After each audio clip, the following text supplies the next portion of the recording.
he spent large amounts of money on the girl, whatever she wanted, for like endless amounts. So when they returned, they would brag about him to their friends that this guy is like really good guy to go be with.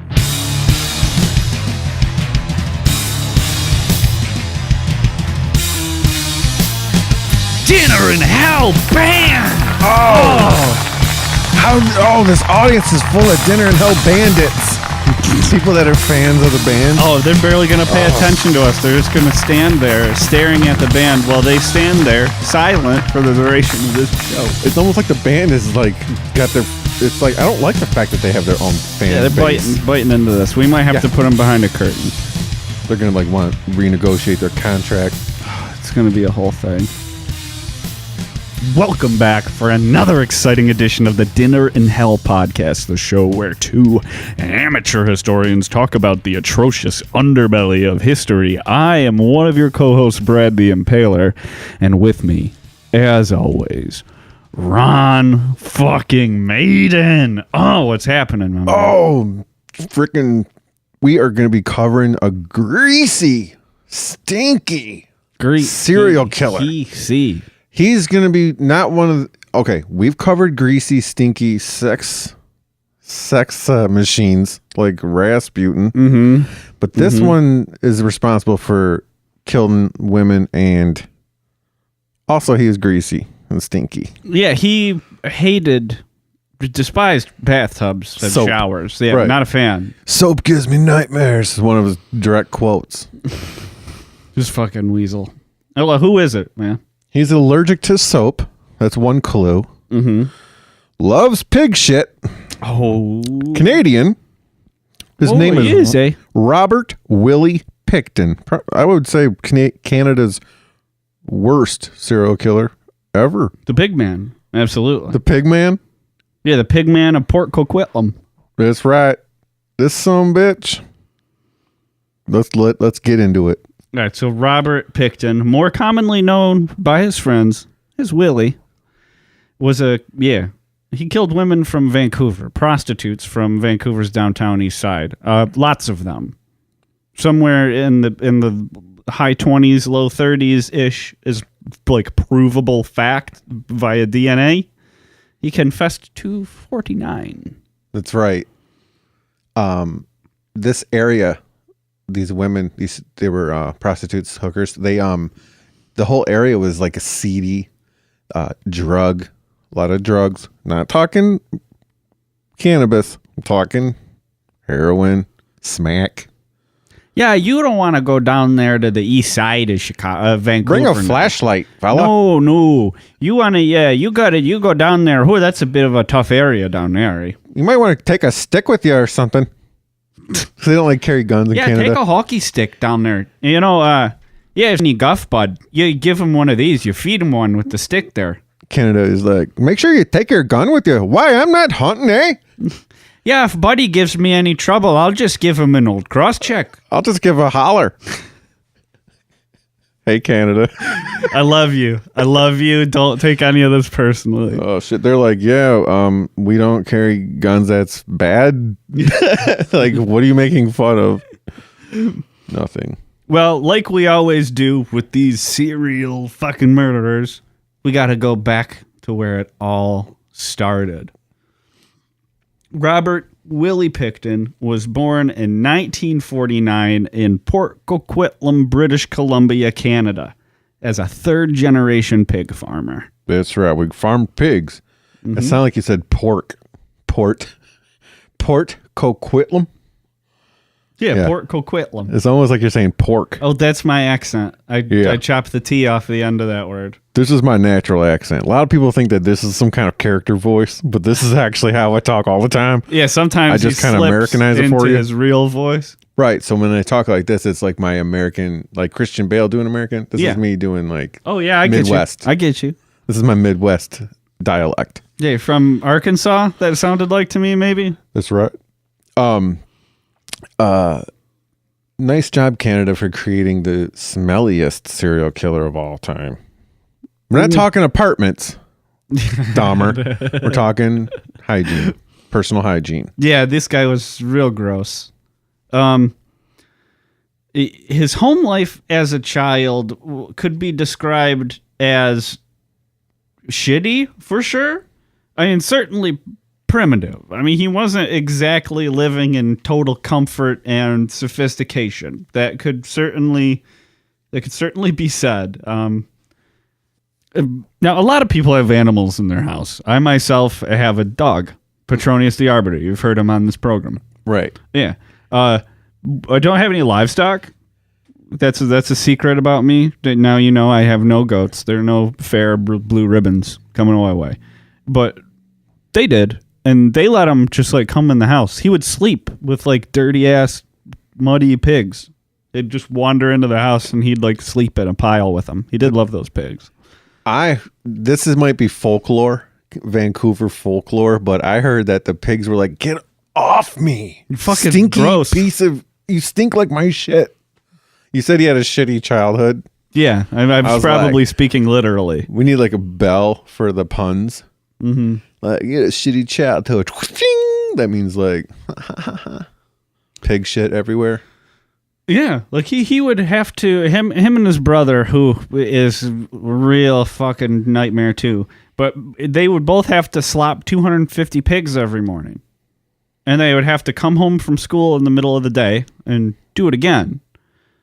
So like taking care of pigs all day with also being afraid of showers means you're the kid that smells like shit at school.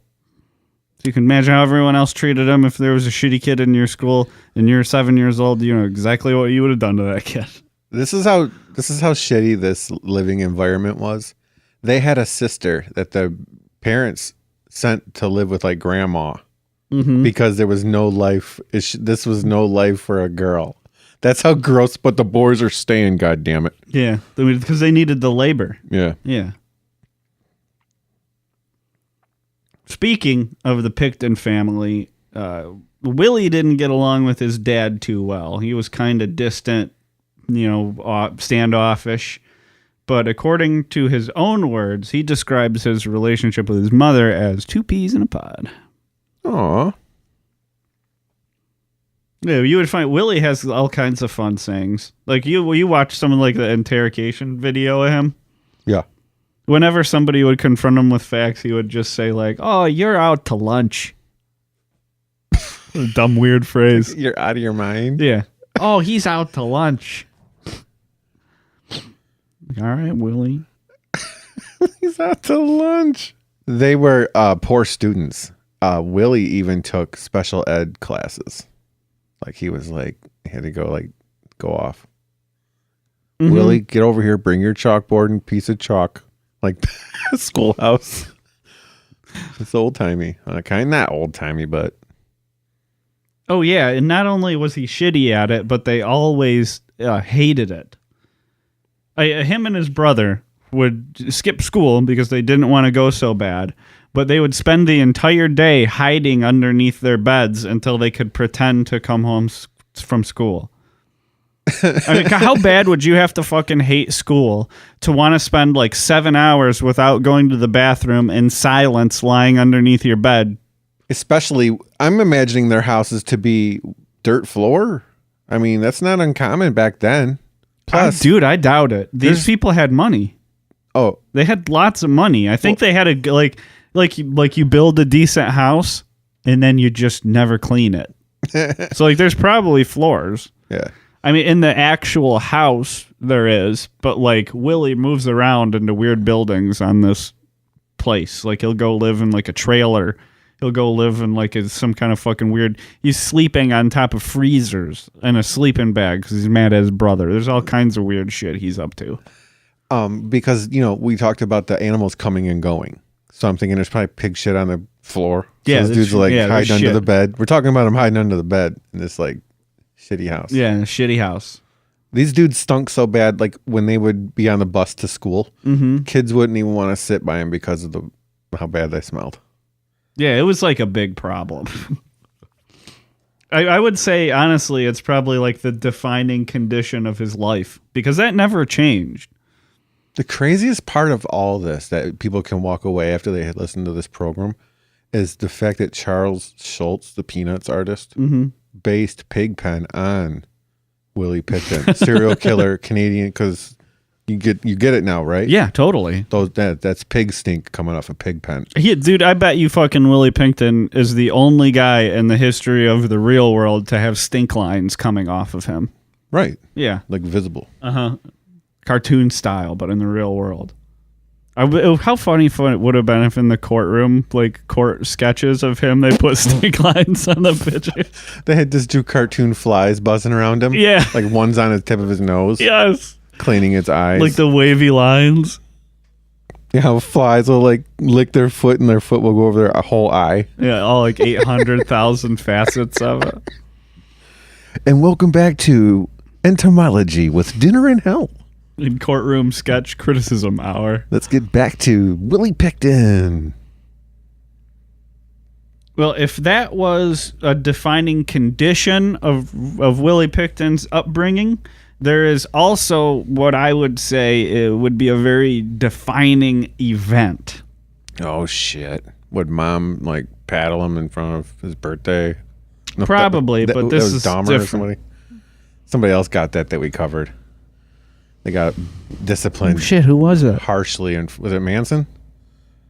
Got his ass beat or Koresh. I think maybe it was Koresh. Got his ass beat in front of his birthday party. Yeah, I think maybe that was Koresh. I think so. It was recent. By the way, welcome to our 70th episode. The big 7-0. Yeah. We'll come up with some famous 70s before the show's over. Maybe. We will. It'll happen. Well, so Robert had saved up plenty of his own money, and he wanted to go get himself a calf. Have you ever looked at, like, livestock markets? No, but I've been to the county fair where they had livestock. You can check them out. You might be, like, super surprised by how much these animals cost. How much can you get a whole calf for? I don't know about a calf $25? specifically, but, like, you can buy a goat for, like, $40. Chickens cost, like, $8. Chickens aren't shit. You can get the eggs, and then you can just have chickens forever. Yeah, you just can't have them in a city because they're very annoying. Yeah.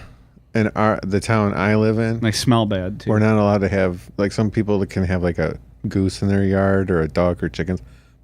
We can't have that in ours. We're not rural. We can't have goats. We can't have pot-bellied pigs. Stupid. Whatever. We have barking dogs, though. God damn it. They jumped the fence. That's right. Okay, well, Willie got his calf. He, loved it. Took great care of it. Gave a shit about this calf. Had a bond with it. He wanted to sleep with it at night. He loved the animal. Like any, kid, especially like a 12-year-old kid. I remember I got my dog when I was like 10. I remember being 12, like the way I felt about my dog. Yeah. If Willie felt anything like that. Yeah.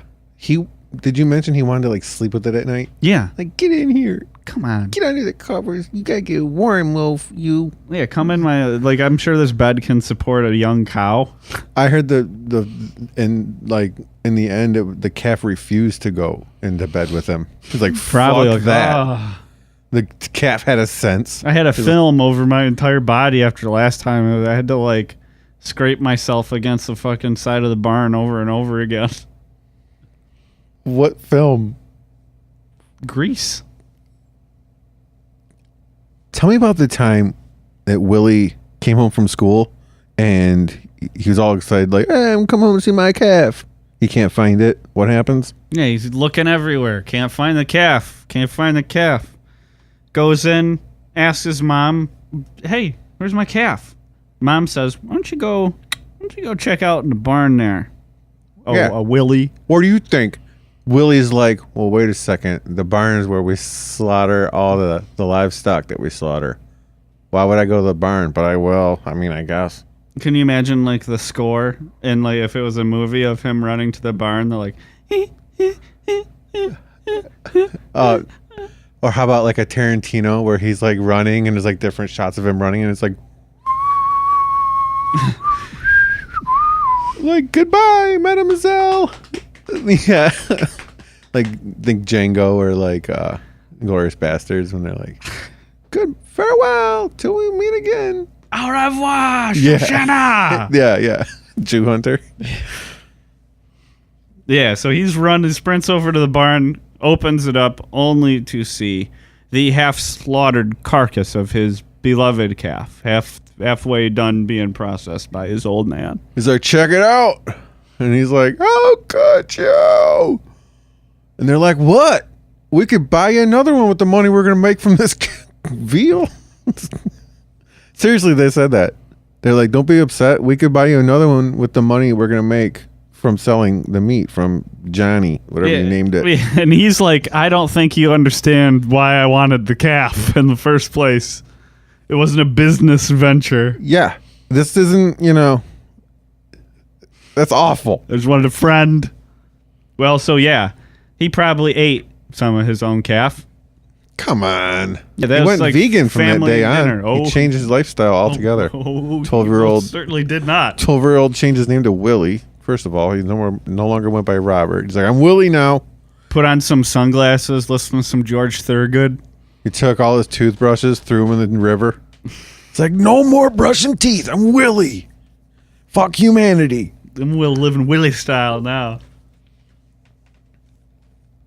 Dude, he says that event, coming upon his butchered beloved pet, altered him for the rest of his life. And based on what he gets up to from this point on out, I'm going to go ahead and take his word on that one. Didn't he have some issues with wild animals? Oh, yeah. He had 2 pretty good run-ins. The first one, he said as a teen, he was chased by a black bear and mauled by an Angus bull. Sounds like 2 things you don't survive. Right. Yeah. No, black bears aren't that bad. Chased by a bear, not harmed by a bear, just chased. Mauled by a bull? Yeah. Bulls look like they got lethal potential. Right. Stick the hoof right through your ribs. The horns gore you? Right. But the weight of one coming down. Oh, when I watch bull riding, whenever the bull comes down, I'm like, score for the bull. Revenge Guy against can't his breathe. captors, his oppressors. Guy dies on the scene. The bull pulls out like 5 swords and sticks them in the guy's back. He's As like, he's I running like by. it. Flips off the camera. There's Widowmaker. The bull. There's Tornado. Brown Tornado. That's the 3rd one this season. Yep. They're trying to put a ban on bulls having swords in a bull rodeo. But bullfighting? No, in rodeo. They sneak them in. It's like prison for them. Oh, it's like a shank. To them, it's a shank because they're so big. They do that in like the after hours rodeos. It's called underground rodeo. Yeah, Undergroundios. Something like that. That wasn't it though. The worst, the most serious wild animal injury Willie Pickton sustained was in trying to break up 2 boars that were fighting. This wasn't wild animals. These were their animals. Oh, yeah. Yeah, these boars are like Clubber and Baru. Yeah, well, he was trying to break up a fight while he was trying to breed a sow, evidently. And they were going to kill each other, he recalled. Yeah, he said, I got in between them and they went after me. Got all slashed up. Man, I'm proud of my scars. I'm proud of my stink, too. And all my teeth. Both my teeth. It's amazing, and but that accent totally suits Willie Pickton. I've been working on it. Canadian or not, that's very Pickton-esque. It's good for getting the point across, you know what I mean? Good idea, by the way, is you have a sow in heat. You got 2 boars. Yeah, let's make it 2, not 1. We need 2 in the mix here. Like, why? Like, may the best boar win, son of a bitch. Figure it out. May the one that lives, be the winner. Loser is dinner. Yeah, like when the Joker, when he breaks the pool cue in half. Yeah. Tryouts. Make it quick, dick. Am I being vulgar on this program? No. Okay. We're not any more vulgar than is necessary by our subject material. If you're offended by the word dick, you're going to hate this episode. We promise Probably. you.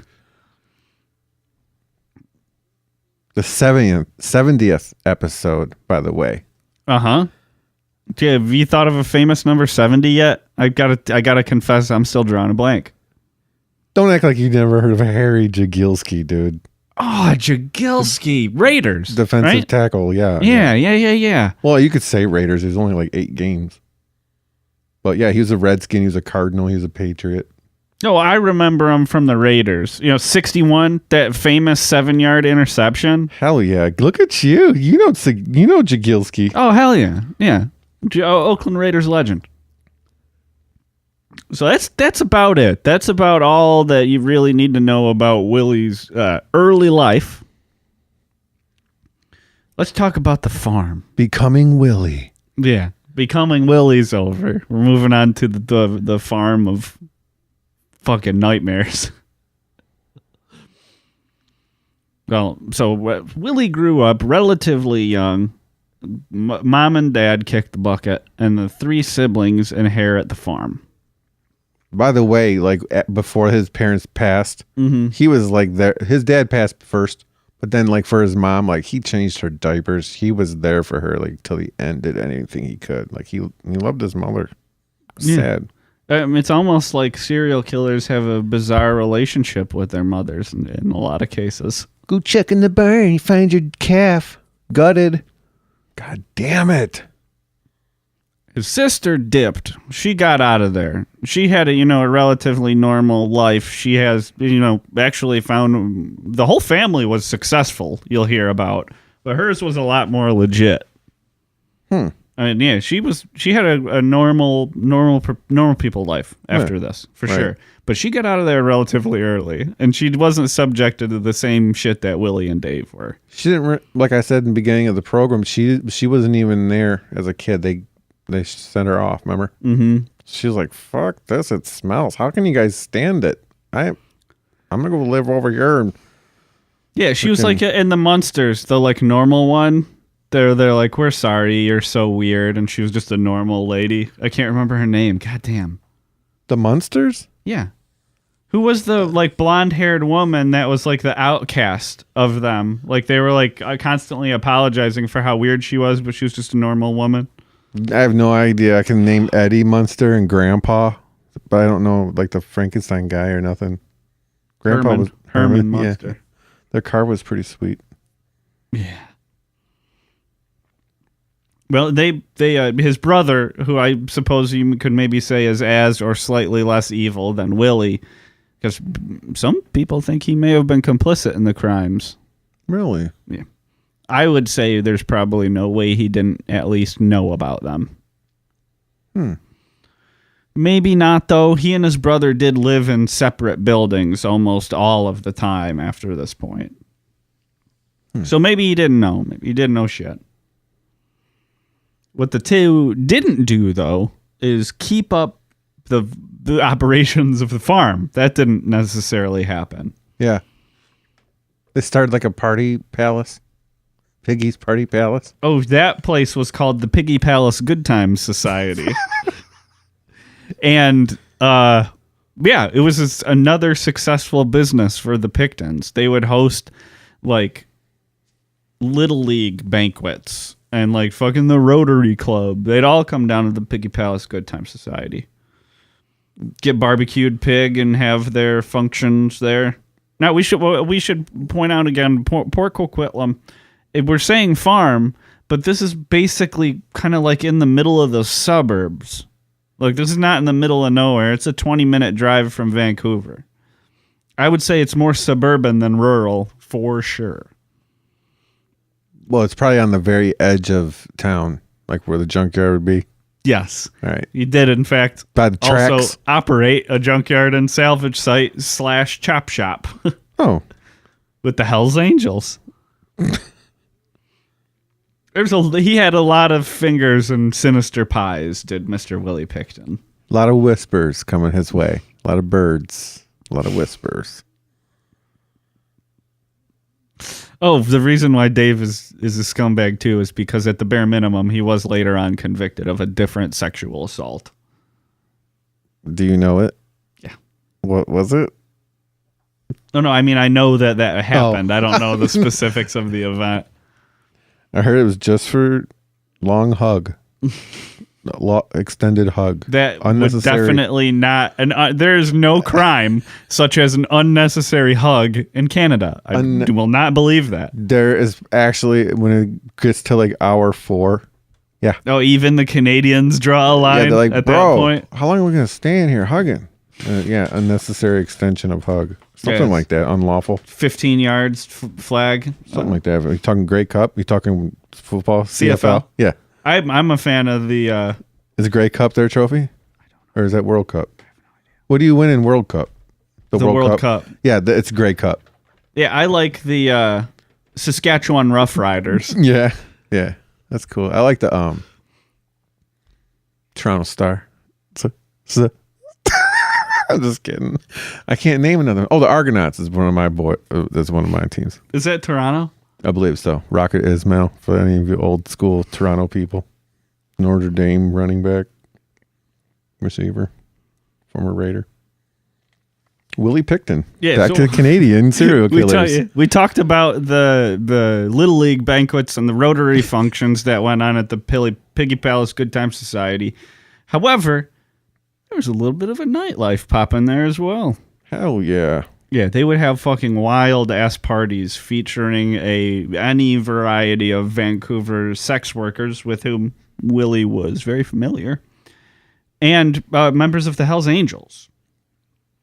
And these would be held in a converted slaughterhouse on the farm. And, I mean, the booze, drugs flowing, women. Hell yeah. Speed. Yeah. Lewds. Freaking beaners. Uppers. Downers. Oh, we haven't mentioned exactly around what time period these work in, but we are probably definitely post-Quaalude. You don't know that what Willie's capable of. He's friends with Hells Angels. That's like 70s, right? That's like Rolling Stones, Ultima, Hells Angels. Well, early 80s. I mean, women started going missing pretty consistently from Vancouver's downtown east side in 1983. So there could have been some lewds flowing around in 83 still. Stale ones, expired. Mm-hmm. Fake ones that have been stomped all over. Oh, you're gonna love this, bro. You're gonna love this shit's called crack. Try it. Did you see Wolf of Wall Street? I did. I enjoyed it quite a lot. It was his birthday. He's like, try it. This is called crack. Sure. And they smoked on this little side room. Yeah. That's funny. It was fucked up. Woo. Now, we talked about Vancouver's downtown east side, which is where Willie would go most of the time to pick up his dates, let's say. He also had Michigan ties, did he not? He did indeed. God darn it. He had a pen pal. I mean, I only ever had a pen pal in like the 4th grade. But like Pickton had tons of pen pals. I mean, evidently, it was popular to go to a service and they would just match you up with pen pals to meet people. He spent like 6 months traveling the United States, all around, visiting all his variety of pen pals.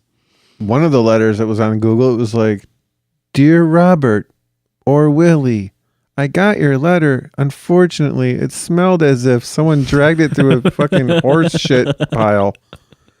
May have been pig shit. It may have been written in pig shit, actually. I'm not certain on the smell, but it was certainly animal shit."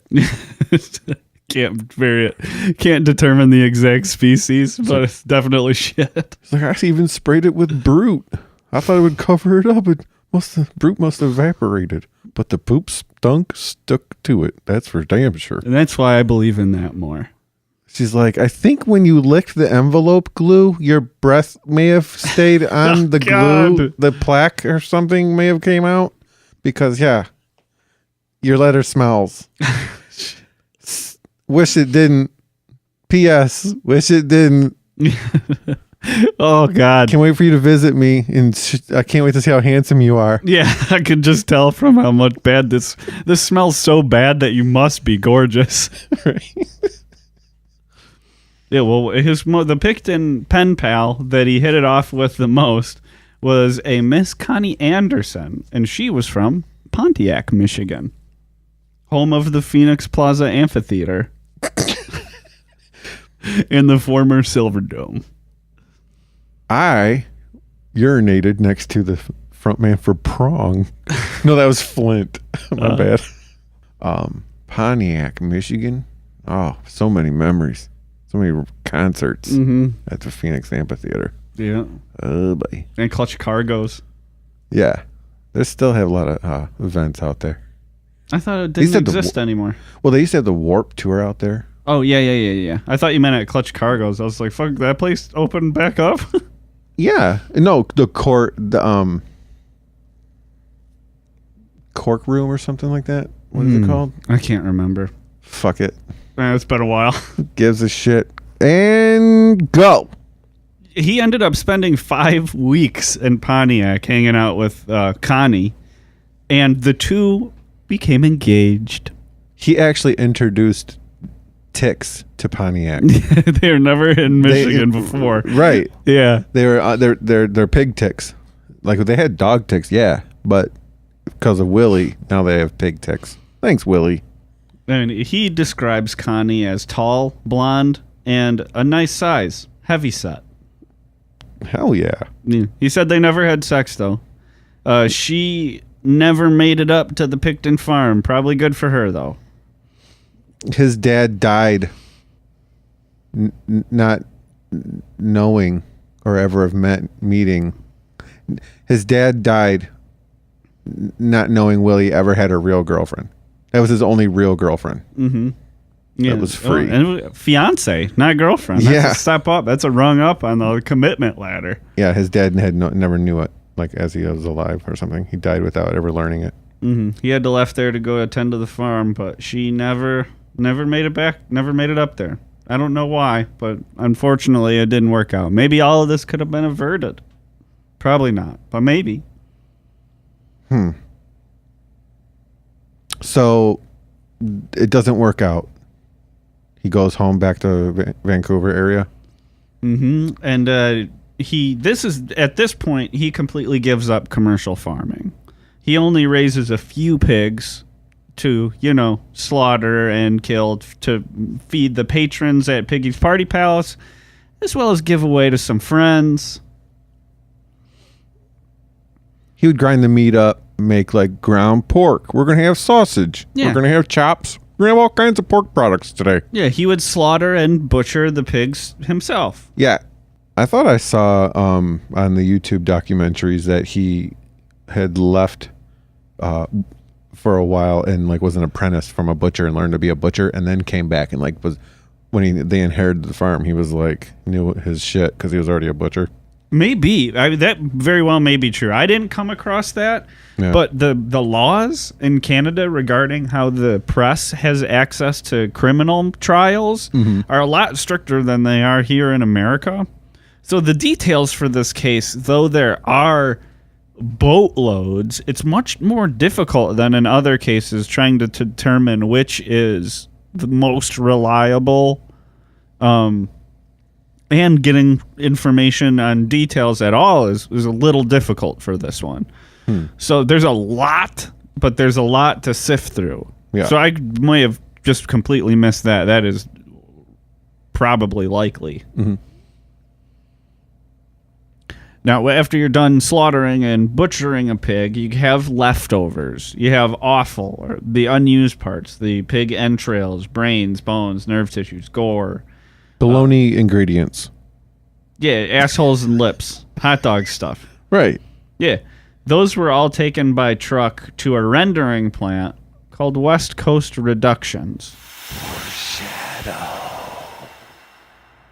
So a lot of times when people are talking about serial killers that they have, like a personal relationship or connection or proximity to, you'll hear them say shit like, oh, he was quiet, kept to himself. You would have never guessed. Dream neighbor. Yeah, you would have never guessed anything like that out of him. No, Willie Pickton, like fucking 35 people knew he was doing this shit. Like for a fact. Like lots of people knew. He's killing women all the time up there. Yeah, and even if you didn't know, like you'd be like, oh, totally. It's definitely him. Oh, yeah. Yeah. I had a feeling that guy was a murderer. There was a detective, Kim Rossmo, who was fired for suggesting that there was a serial killer working Vancouver's downtown east side. What? Yeah, and Rossmo was also trained as a profiler. You'd like the shit on like Mindhunter, Criminal Minds? Yeah. He had that training, and he's like, hey, everybody, there's obviously a serial killer working down here, and they rode him out of that department like fast as shit on a rail. How dare you? This is Canada, eh? Yeah, they would do shit like they would schedule a meeting with him, change the location of the meeting, not tell him, and then yell at him for being late when he got there every time. He's like, fuck this. Yeah, he said like he would just be sitting on his office in his office, and he'd hear someone say like, "Oh, I need a pushpin board," and they would just literally walk into his office, take the shit off that he had put pinned up, take his board right off, and just take it. They would do shit like to him all the time, even leading up to him actually being fired from the Vancouver Police Department. God, how is that not going deep? Why didn't you go deep with that? It's not too late. Dinner in hell. Going deep. And the police just didn't think it was worth the trouble. I mean, you're talking about people who are prosecuting these women on a regular basis. Yeah. I mean, this is not like an escort service. These are women. You drive up. It's survival prostitution. Yeah. You drive up. But this is how it works, basically. You pull up. You park. If you see a woman standing there, this is how you do it if you want to get a prostitute. This is in case anyone doesn't know and is interested in doing it. Yeah, Dinner in Hell PSA. You go to where the prostitutes are. You pull over. You like, don't put it in park. You leave your brake light on so they know there's a person in the car. Mm-hmm. They come up to the window and like, hey, you want this or that? You want company? And then as you work it out, you say, are you a cop? They have to say. Isn't there a law like entrapment? PSA, no. Cops It doesn't work? Cops will lie to you. You a cop? Yeah. No. If they're a cop, they'll just say no. Yeah. Oh, so the entrapment, that's a myth? Yeah. Cops are... Well, I'll stop saying it then. Entrapment is like... Entrapment, it has to be much more severe than that. It has to be like... Okay, I got one for you. If you didn't know I was an undercover police officer and I picked you up and we were already driving around and I was like, hey, we're going to rob this bank. And you're like, no, I don't want to do that. And I like sit there and goad you into it. That's entrapment. If they would have never done it otherwise without you, theoretically. Bait car? Leave the car there with the keys in it. And then the kids get in it and they drive around. They're like, they shut it off. Yeah, that's bullshit. I think that's probably, I don't like that necessarily. I think that's bullshit. That's not entrapment. It's not. Here's a free car with keys in it. Because what they're doing is passive. They're not putting you in the car or telling you to do it. You make the decision too. Yeah. That sucks.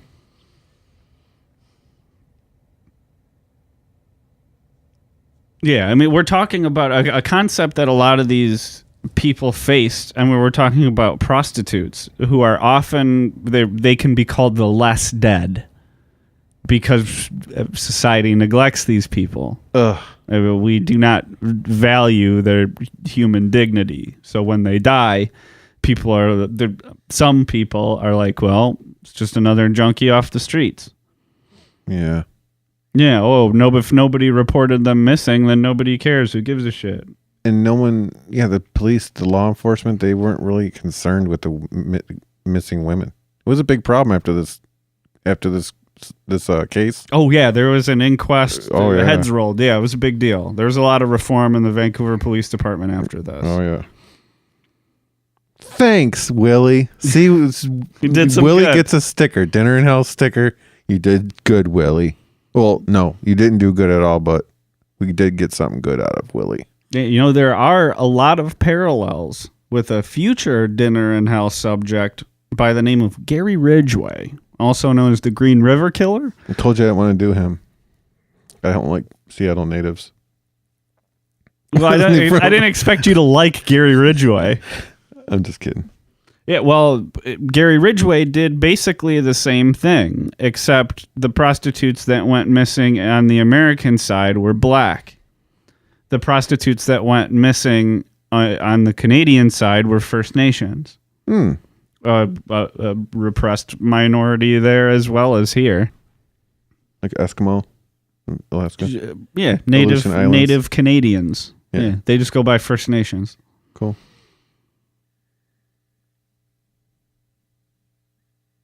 Yeah, it sucks. These people they're human beings. They deserve every amount of dignity and value that we give anyone. Doesn't matter what their life situation is. Human being is human being. That's the official stance of this program. That's right.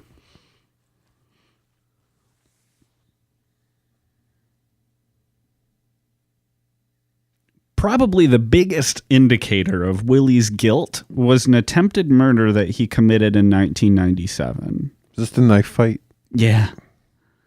Wendy Lynn Eistetter, who was a Vancouver sex worker working the downtown east side, was found stumbling out onto the street in Willie's house, covered in blood and partially clothed. Like neighbors found her? No, get she in the found car. there were two houses across the street. She banged on the doors, but nobody noticed, and she was able to flag down a passing motorist. Okay, yeah, the car. Yeah. And what had happened is she got picked up. Willie offered $100, which was way more than the going rate for the street prostitutes at the time in that area. So that's, in case you were wondering, like, how does this creepy, stinky guy get women to come back to his pig farm? He gives them more money than anybody else will, is the answer to that question. So what we know for sure about that encounter is that once she was inside the trailer, Willie slapped a handcuff on her. He was trying to get her under control, but he only got it on her left wrist. So she still had a free hand. She could fight. And, I mean, as you can imagine, women who spent most of their time on the street are probably pretty proficient at scrappy physical violence. So he stabs her in the gut right off the bat because he knows that he doesn't have the time to dick around. He's got to get to getting.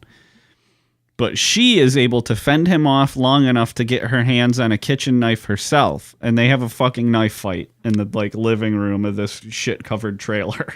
Nice. Yeah. She makes it out to the street, and the motorist takes her to the hospital. When she explains what happens, the cops and the paramedics come around Willie's place and find him lying in a pool of his own blood. Yeah, she got his ass. Yeah, unfortunately, they don't let him die. They're going to save the man. They take him to the hospital, too. Yeah, as a matter of fact. There's not too many hospitals in the area. Yeah, in the correct? Port Coquitlam area, I suppose. Well, the two underwent surgery in adjoining rooms. Yeah, and they still had the handcuff on her wrist. Yeah, because you know where they found that key? Where? In Willie's pocket. Thank God. I thought you were going to say it was BH. I was like, wait a second. Now this story is getting crazy. No, he was, yeah. So that's pretty ironclad evidence of some bullshit going on, wouldn't you say? $100 in 1997 was equivalent to $150. I just got this in from the Dinner in Hell research team. The stats department. They sent it over to my page. Nice work, fellas. Eventually, the attempted murder charges were, of course, dropped because the prosecution didn't want to put a drug-addicted sex worker on the stand as a complainant. They said that because she was high that night, right? Yeah, so her what testimony the fuck? was worthless. Like, she can't somehow... Yeah. It's not like she's just... There's no evidence. There's a boatloads of evidence. What the fuck does it matter? What they just didn't give a shit. That's what it is. But they were just like, still. On the grounds that she was actually high. She cannot possibly testimony. Her judgment was impaired. Yeah, it's fucking stupid bullshit is what it is. Willie should have sued her ass for assault. Just kidding. They don't sue people like that in Canada. That's something they do down in the States, eh? Not even Willie Pickton stooped that low. I was thinking, dude, like sometimes we'll talk about a serial killer and I'll have something I can relate to or something in common with. But this motherfucker, Not much. yeah, except I mean, like I like a good barbecued pig. except the prostitute part. I mean, what are you gonna do? It's part of a man's life. It's just part of being a man. Is getting prostitutes weekly. You gotta work it into your budget. Right there on the spreadsheet. I'm just kidding. That's not funny. Prostitution's awful. It sucks. Imagine what you have to go through just to get these street women. What they have to freaking go through just to get enough drugs for the night and possibly sleep under a roof. Yeah, I mean, That's like the worst life. Yeah, street prostitution is not great. Though I will say, I definitely think prostitution should be legal. Sure. Yeah, I don't think temple. these women should be punished for doing this. Yeah. It's like a double whammy. You know, it's like double whammy of bullshit. Like, you're already stuck doing this. But some people are perfectly healthy and enjoy sex work. Yeah. Yeah, so that's fine. Like, I think they have every right to do that. Yeah, but I definitely don't think they should be rounded up and thrown into prison for trying to survive. That's bullshit. Dinner in hell feelings. Another really, really important thing to pay attention to about this attempted murder arrest is after Willie walks scot-free on this, at least 30 more women would go missing from the Vancouver's downtown east side. If they only would have stopped him on this one, if they only would have, these women would be alive. Yeah, he was eventually charged with 26 murders, and all 26 of those women were abducted after this point in time. Now, keep in mind we're talking 1997 right now. When we get to the end and you hear the year when he gets caught, that's a lot in a little span of time. Yeah. Yeah. Imagine the prostitute population of this area at the time must have been just full. Well, the one thing that I will say is that it's a tough population to get a handle on because a lot of people are coming and going, you know. Yeah. Yeah. So that's why these women are selected as targets. It's not a coincidence. It's because they're less likely to be looked for. Which, I mean, sucks, but that's the long and short of it. 1999, he has a buddy move in. Yeah, I mean, this farm, there's kind of a lot of people coming and going too, just like, you know, the downtown east side. But his buddy, Andrew Bellwood, moves in. And Willie one night asked him, hey, you want to go get a hooker? And Andrew was like, no, not really. And Willie was like, hey. Were you gay? Do you know what I do with them? And Andrew's like, no, I don't know what you do with the prostitutes. And what Willie then did was sort of, according to Andrew, act out like a play, like a pantomime of the following information. Of what he would do with his prostitutes? Dates? Yeah. His dates? Yeah. He would pretend he's like making dinner for him. I'm making you breakfast. Not exactly. This is the frying pan. This is the spatula.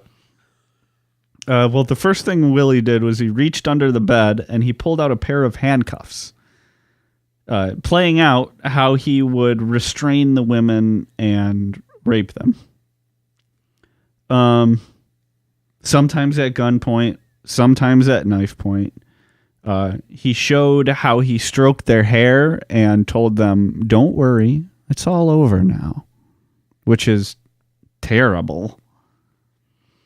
He then reached under the bed again and pulled out a belt and a piano wire. And he showed Andrew how he would strangle them with either of those, stab, or shoot the women right there in the bed. Man, what a nightmare. Mm-hmm. Don't worry, I'm going to let you go. Death. No, I think he was saying, like, don't worry, it's all over now. Meaning you don't have to worry about anything. Oh, I thought he was like kind of teasing him like he's gonna let him go. That's how I got it. Sorry. Oh, well, there is... Like, oh, good. And then it's like he kills him. Like, he thought you were gonna go? That's my sick brain interpretation. Well, I did encounter some speculation, or it was reported as true, but I can't verify the truth of this.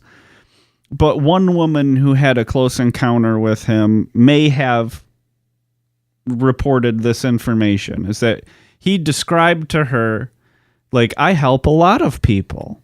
I take these women and I get them clean, but I only give them one chance.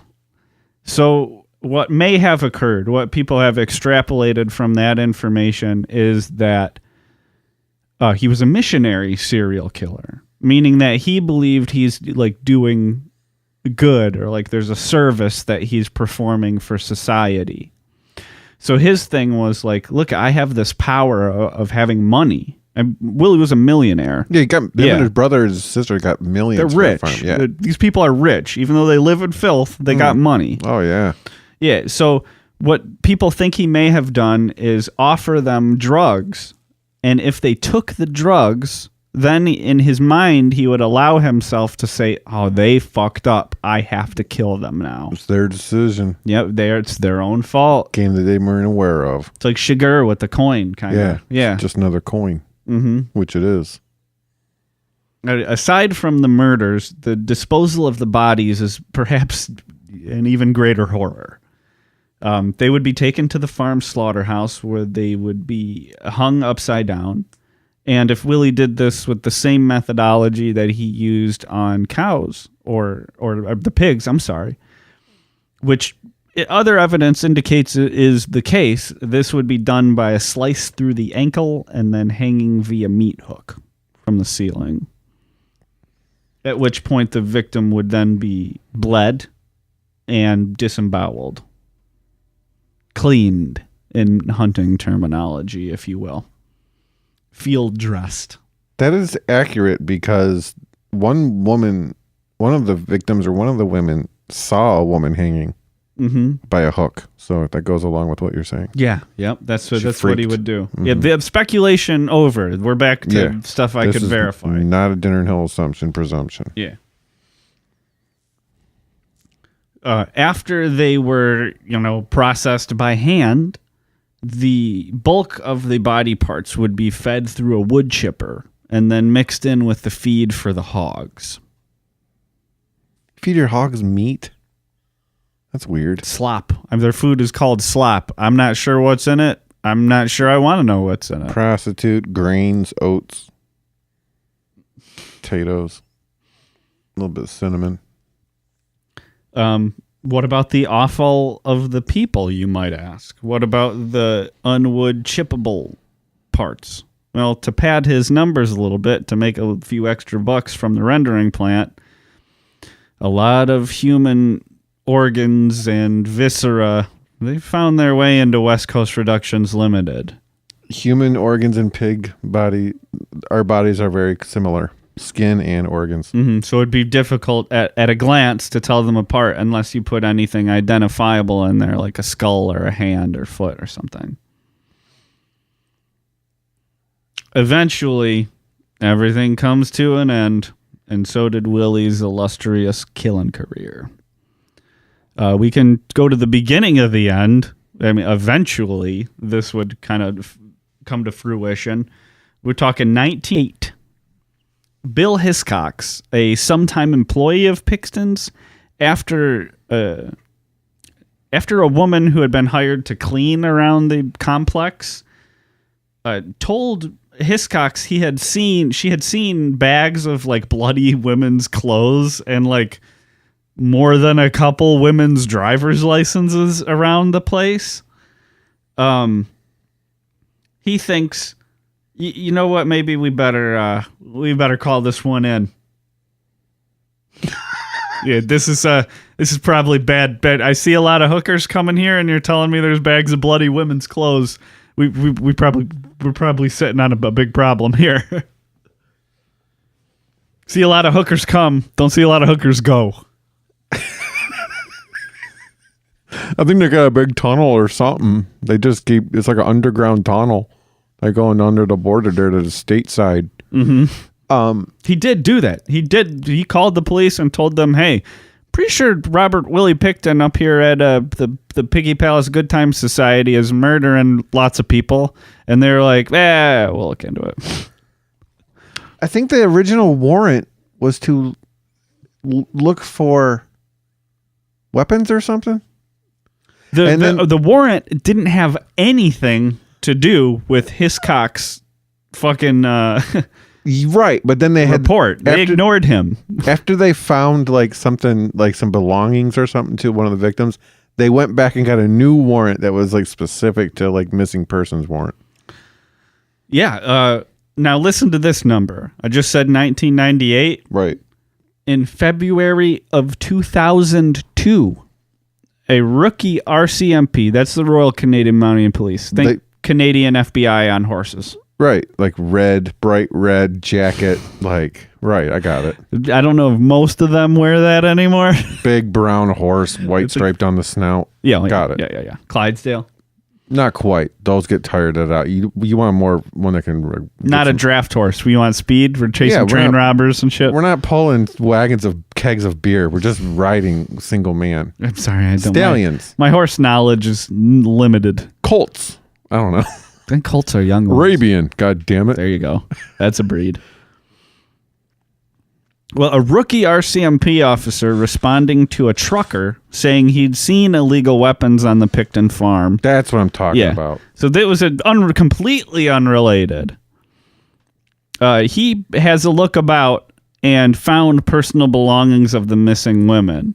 Now, the RCMP is involved because after finally pressure from the outside, like a fucking America's Most Wanted episode about this, that's the RCMP started a task force that to actually like the FBI. It'd be like basically like the FBI coming to some like the Port Coquitlam PD and being like, "All right, we're taking over here." The horse has like a formal like leather set and saddle, like FBI level, not just like Royal Mounted Police, but more like sophisticated looking black leather. The horse is is wearing a suit with like an earpiece, right. That's giant right. sunglasses, Yeah, exactly. Blinders, but sunglasses, like Ray-Ban blinders. tie.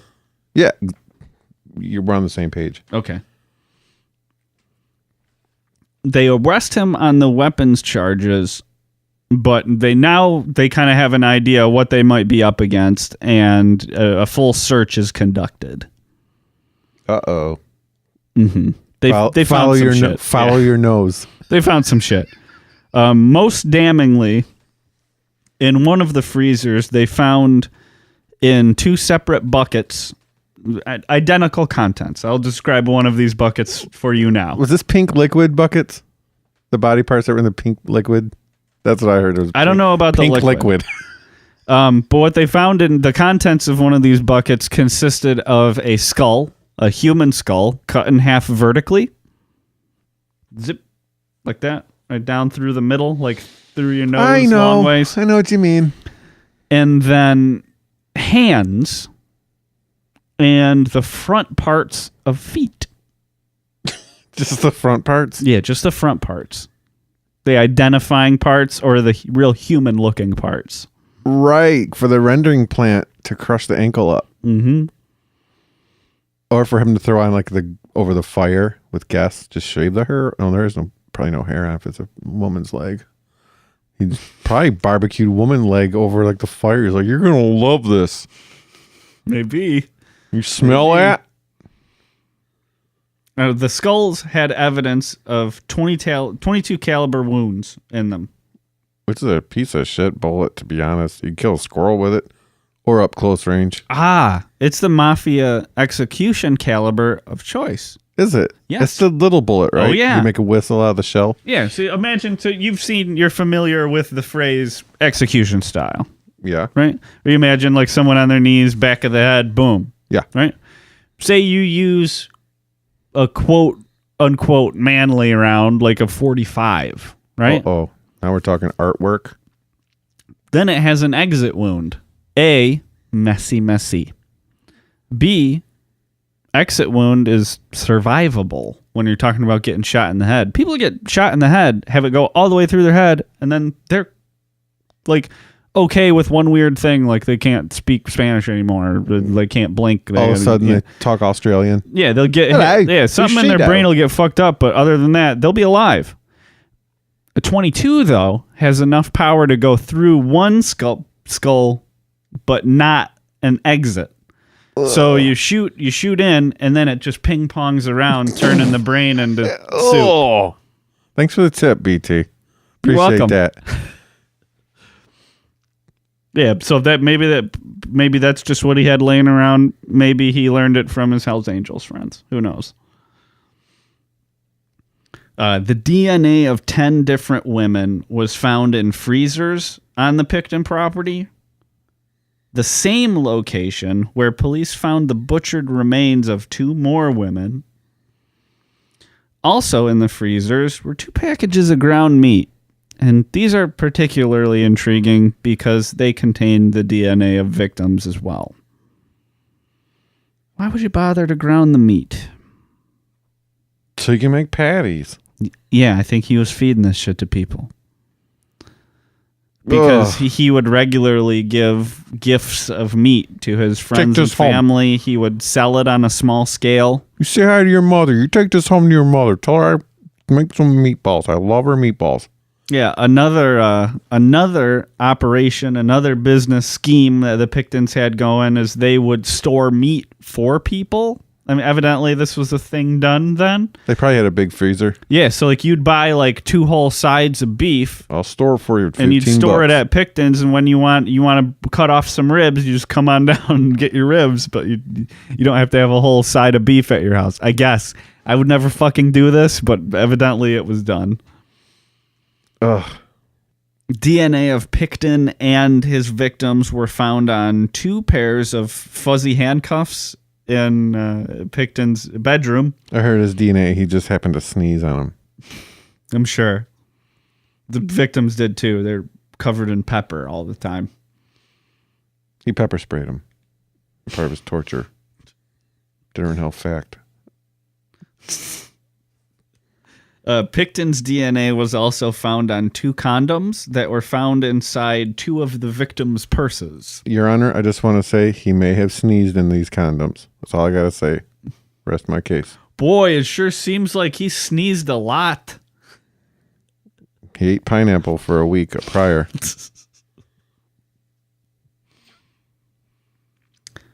They didn't necessarily need all of the evidence, though. He would confess pretty rapidly.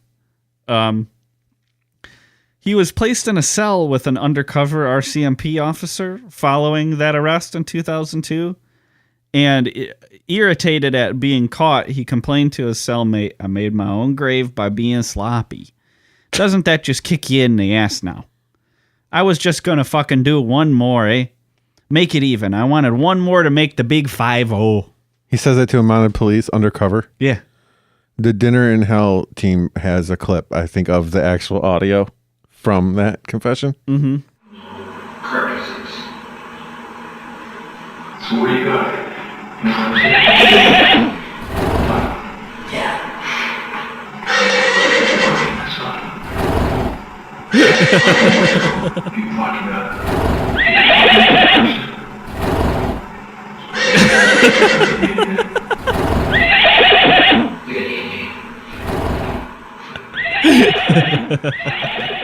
Yeah, I mean, he was regarded as slow, but holy shit. To not notice that there's a giant horse in the prison cell with you. It's unreal. Like, would they put like a lampshade over the horse's head? Like, yeah, it's just like under a blanket. They're like, what's that big shape over there? Eh? Oh, we don't talk about that. He was dumb. I mean, remember? Yeah, Willie was dumber than a bag of hammers. Like, imagine like when you're trying to interview a serial killer that's highly intelligent, like Unabomber, and he's like outwitting you. You're like playing chess. Actually, your search warrant was on invalid because the grounds. Like, this guy's just like, what? You saying I should just admit that I killed him because like it'll only help myself? I did it. Yeah, like, I did it. Dumbass.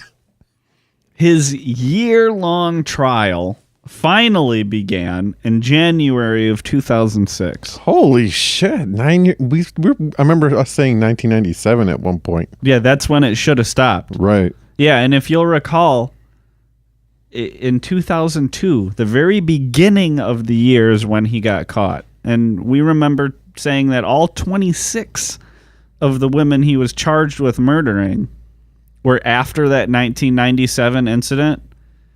30 women went missing during that time period, so it's likely that Robert Pickton killed 30 women in the span of 4 years. Damn. At What a least. piece of Canadian trash. Unreal. And that is like...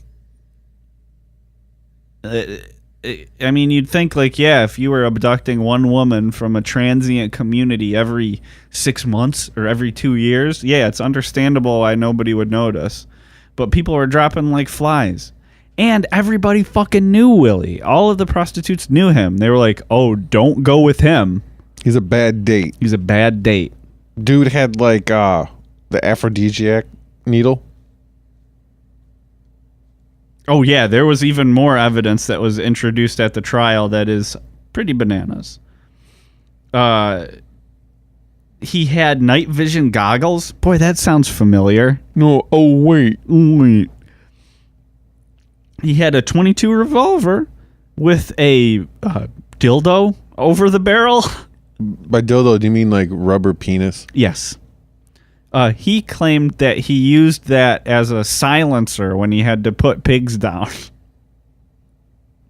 I don't want to know the possibilities of that.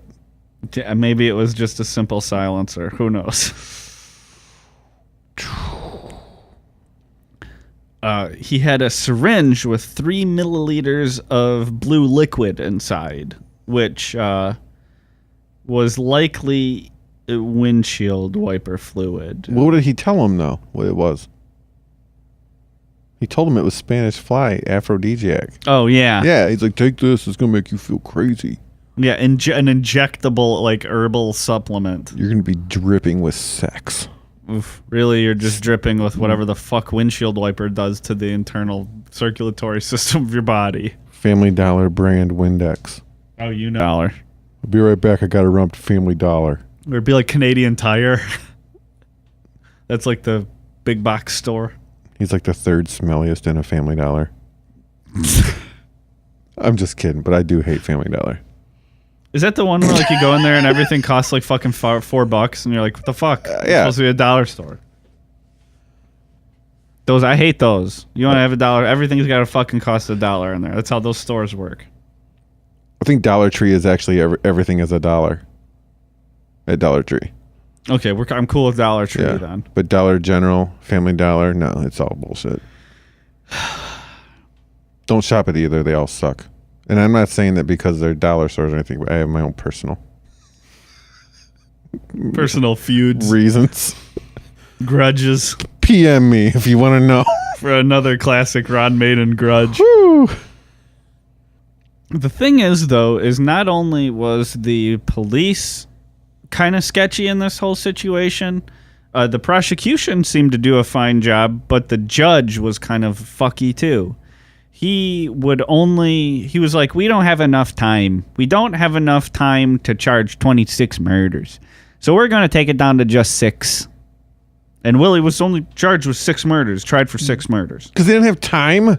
That's what he said. But they're like, look, it's going to be in there for life. What does it matter? 6 or 2? Who gives a shit? 6,000. It's going to be forever. Yeah, and folks, then after that, he said, time here. Yeah, after that decision was made, then he was like, oh, well, since we're only talking about these 6 cases, none of the similar evidence from the other 20 you wanted to charge him with, you can't mention any of that. You can only mention evidence that's directly tied to these 6 women. Not only that, but I guess he was found not guilty of first degree. Yeah, he gave the jury really confusing instructions. Like the family was like shrieked, like, what? And they're like, well, he was guilty of second degree.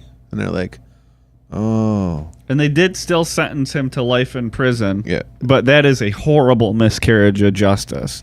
What it seems like to me is that he didn't want Willie to get off because, I mean, the judge determines the sentence and he sent him to prison until he dies. So obviously he doesn't want Willie to get off. But it seemed like what he did want was to keep it quiet and make it over fast. Yeah, I didn't want to be a blemish on the history of Canada. Mm-hmm. And to give the judge just a little credit, he did say Mr. Pickton's conduct was murderous and repeatedly so. I cannot know the details, but I know this. What happened to them was senseless and despicable. Which, I mean, he's right there, but he made some mistakes on this one. Pickton. Yes, Willie. There's all kinds of footage of him, people, on YouTube. Mm-hmm. Like when you're on YouTube listening to the Dinner in Hell program, after you had enough, Google some Pickton footage and see what he looks like and hear him do his confession in the cell room, like that audio we played. Yeah, if you try hard enough, you can smell him through your computer monitor. Yeah. If you hold your nose to the speaker on your phone, breathe deep and slow. Don't rush it. Slow. Really breathe it in. His You can stench smell. transcends space and time. That's right. The town where he lives smells like him still. There's like, you can't wash it off. Haunted by it. Yeah. Like, anybody will happy to know that all the buildings on the farm have been leveled. Really? They're gone. The Pig Palace of Heavenly... I don't know. What was it called? The Good Piggy Time? Palace Good Times Society. Yeah. But that's it for Pickton. Dang. What a fucking living nightmare that guy was. Holy shit. So many serial killers. We have an endless show if we just did serial killer topics. You know that? Mm-hmm. So just so you know, we could probably do serial killer like every fourth show. Yeah, probably something like that. Yeah, because there's probably more serial killers than anything left to discuss. I mean, there's You know what I mean? tons. Yeah. We're going to be doing this one for a while. Episode 500. Holy shit, episode 70. You heard it, folks. Yeah, I mean, Thank we're on you. episode 70, and I can think of big-time serial killers that we haven't covered yet. Like, two of them we mentioned in this episode, Ed Gein, Gary Ridgway. Also, yeah, when you say Ed, I think Ed Kemper and his Ma's head. Well, we could there's definitely going to be an Edmund Kemper episode. BTK is a scary one. Yeah. Kuklinski. Kuklinski, what does he do? Is that BTK? He's the Iceman. He was a contract killer. Yeah. That's right. We haven't done Ted Bundy either. We haven't, or There's women, too. The Angel of Death. Eileen Wuornos. Yeah. What's his name? Gacy. We haven't even done Gacy yet. Right. Oh, we got serial killers up the wazoo to do. Simpson. Orenthal. He's a mass murderer, two at once. Oh, man. He's good at it, though, too. He's tried it. He did it. He dabbled in it. He dipped his toes in it. He left That was on top of his murder game. That was all luck. You can't give him the credit for that win. He came in. He did it. He's like the king of all things. He's good at football. He's good at murder. Oh, this guy. He's good at freaking comedic acting. Oh, he's a genius in Naked Gun He's movies. good at You have to give him that. And Hertz commercials? Nordberg, you can't take Nordberg away from him. He will have that forever. He Guys, gave us that. I believe if you're listening to this, as it is launched, we are looking for nominations from listeners. If you can hear the sound of my voice, if you can hear Uncle Ron's voice, We're talking to you.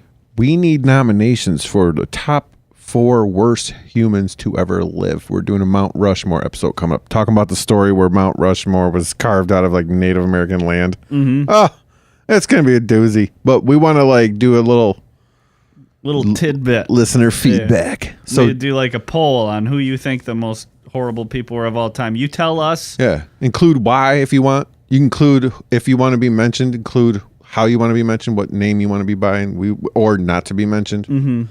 But we want your input. Yeah, we'll shout them out. We're on all social media. We are not on Instagram. Yeah. Figure it out. If you don't know what we're talking about, go to our Twitter. There's instructions on how to submit your info. And that Twitter is @DinnerInHellPod. Other great places to get a hold of us: Facebook. You can find us on YouTube. We're on SoundCloud, Stitcher. You name that shit, we're on there. Hell yeah. Can you believe this band?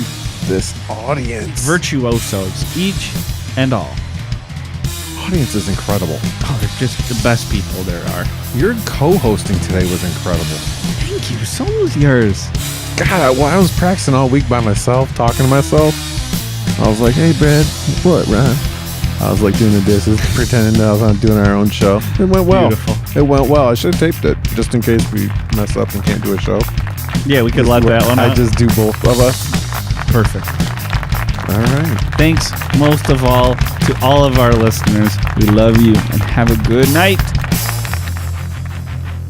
We all know these are horrific crimes, and we're obviously glad there's been conviction in some cases. Obviously, we'll want to look at what we need to do to prevent this kind of thing or detect it much earlier in the future, because we obviously don't want to see a repetition of any of these horrific events.